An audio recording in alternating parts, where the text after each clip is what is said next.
ជំងឺរមាស់ឆ្លងចាដែលពុកម៉ែបងប្អូននៅតាមបណ្ដាខេត្តនានាហ្នឹងគាត់កំពុងតែឆ្លងពេញមួយគ្រួសារតែម្ដង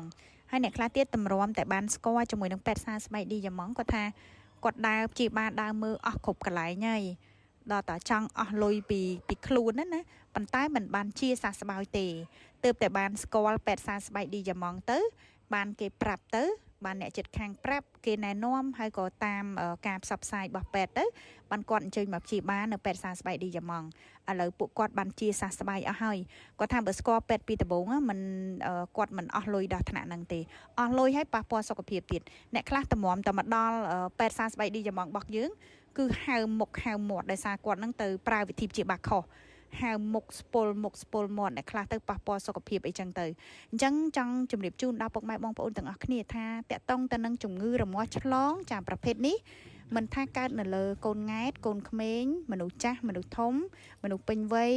កើតទៅលើស្ត្រីមានផ្ទៃពោះឬក៏កើតទៅលើព្រះសង្ឃទេគឺពេទ្យសស្បែកឌីយ៉ាម៉ង់របស់យើងអាចព្យាបាលបានទាំងអស់ណា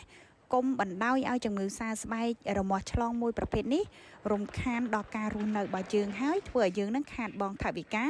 ទៅលើការព្យាបាលពេទ្យខុសទៀតណាសូមអញ្ជើញមកពេទ្យសស្បែកឌីយ៉ាម៉ង់យើងខ្ញុំដែលអាចតាក់ទងបានតាមរយៈលេខទូរស័ព្ទ096លេខ5 6 9 6